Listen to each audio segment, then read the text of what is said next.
It's all going down in Newcastle.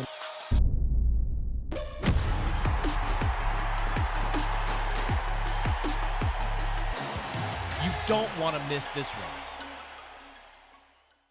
Join us for the very first IFL Live at London's Indigo at the O2, Sunday, August the 13th, with me, Kugan Cassius, and some very special guests, Eddie Hearn, Darren Barker, Johnny Fisher, and more.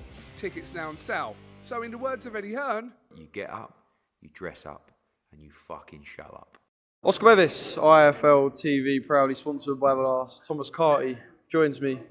Home comforts for you today. Do you know what? I think I should cherish this interview because it might be the only boxing interview I get all week. Yeah, the only proper boxing interview we've done today, bro, yeah. No, it's good. It's the first ever IFL TV interview I've done in my own gym, you know, which is interesting. Yeah, that's a first. Some of the people here might not realise, but for me, walking around, seeing the history, seeing the pictures, some big faces have walked into this gym. Some very, very important faces in this gym. And if you look down there on the right, the most important one is down there. It's Thomas Carty. Repping a bit of Gypsy King merch today. A bit of Gypsy King stuff, yeah, absolutely. I like this jacket, actually, to be honest with you, yeah. It has all the belts that he won on the back there. There's one that I have my eye on. Is it Irish is on this side? It is, yeah. The Irish title on there. No, good to see you. Obviously, we've got quite a few things to talk about. Heavyweight division is popping at the moment. Quick reflection on the last time. The last time we was in Dublin, and obviously you fought Jay McFarlane. You must have walked away a happy man. Fighting in Dublin, coming away with a win like that. Yeah, absolutely, mate. Happy man, but it was expected. I called it all week, you know what I mean? It's nothing that I didn't say wasn't going to happen, you know? Everything went according to plan. So, I was happy. Satisfied more than happy. Satisfied that everything I spoke about and everything that I trained for came off in the fight. So, yeah, happy man. Yeah. Was it kind of a bucket list moment for you as well, fighting on a card like that? Katie's undercard. Free Arena Dublin, was it kind of a bucket list moment ticked it as well? Yeah, absolutely. You know, I turned pro 2 years to the day. 2 years to the week. 2 years to the week of when I fought. So, it was my sixth fight, first fight at home, my own homecoming as well as Katie's. So it was really, really special moment and very happy for it to come off the way it did. It was a good night and obviously looking forward to seeing you back out again.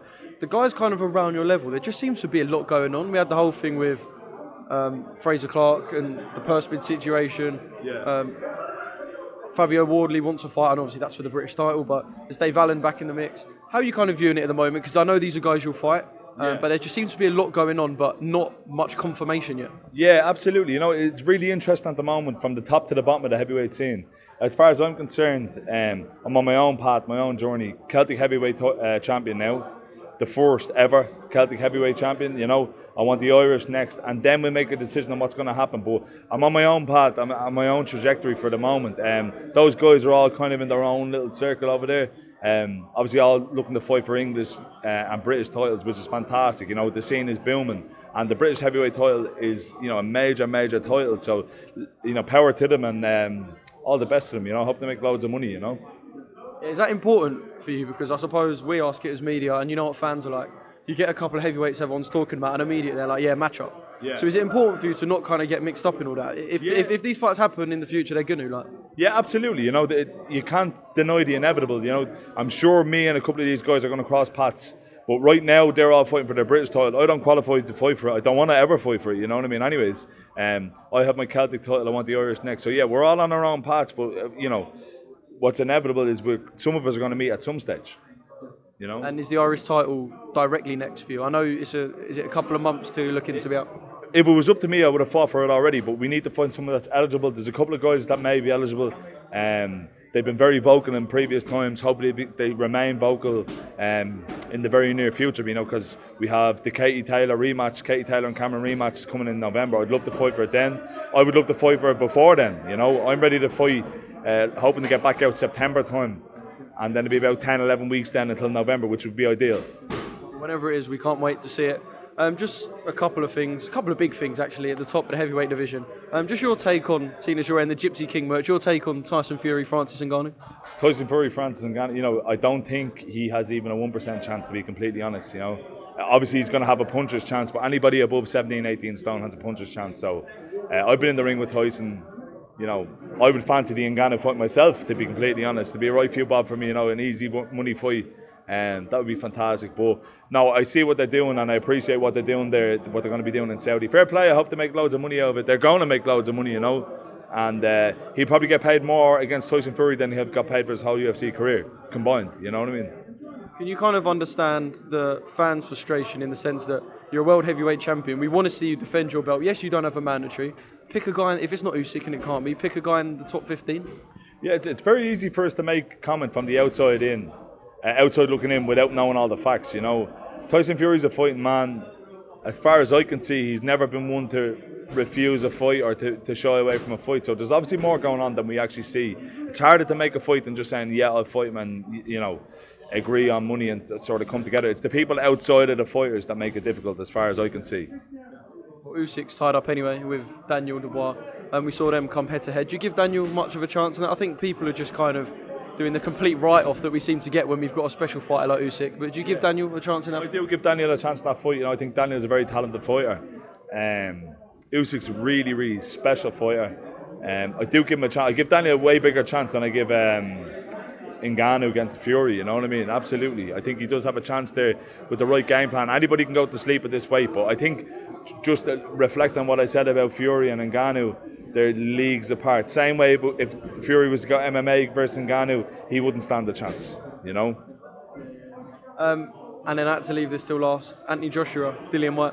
Great fight. Sick fight, innit? Great Sick fight, absolutely. Delighted to see that it got made because I was a bit apprehensive whether we'd actually see it. With the rematch clause and stuff, they took the rematch clause out, and as Eddie said himself, if two fighters really want to fight, they'll make it happen regardless, you know. So I'm really looking forward. I'll be at that one. I'm really looking forward to that one. Obviously, they're very different people from 2015. Older, wiser, less naive, I guess. But do you think when the bell goes, game plans, yes, they'll be there. But when the bell goes, is it going to be like 2015? All hell's going to break loose? I think they've matured a lot. You know, you seen the other day, and just reflecting on what AJ and Dublin Win said in their interviews afterwards, they've matured an awful lot. It's been 7 years. You know what I mean? Has it been 7 years? 8. It would have been 8. 8 years. Okay, it's been 8 years. So it's been 8 years since the last fight. I think they matured a lot. Completely different fight this time around. Really looking forward to seeing how it goes. Really looking forward to it. Just one final thing, in terms of Joshua, a risky fight to take when you've got that Saudi carrot there though. I mean, it's a big old carrot, what, like a 60, 70 million pound fight? Yeah, absolutely. Very risky fight to take as far as I'm concerned. You know, Dillian's a completely different fighter. He's going to be coming gunning for him this time. He looked in great shape the other day, so really risky fight for him to take. It obviously says a lot about the confidence he has in himself, but as well as that, you know, Dublin doesn't necessarily feel like he's being paid what he's worth. So it shows you what he says about what he thinks about himself and the confidence he has in himself to take the fight, knowing you're not being paid what you should be paid or what you value yourself at. So he's obviously looking, you know, short-term loss, long-term gain.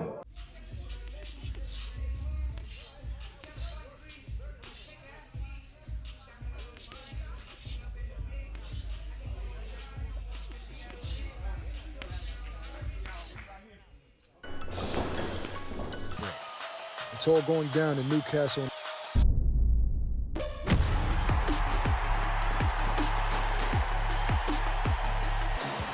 You don't want to miss this one.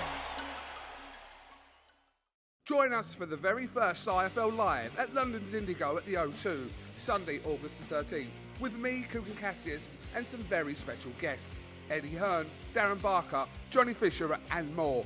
Tickets now on sale. So in the words of Eddie Hearn, You get up, you dress up, and you fucking show up.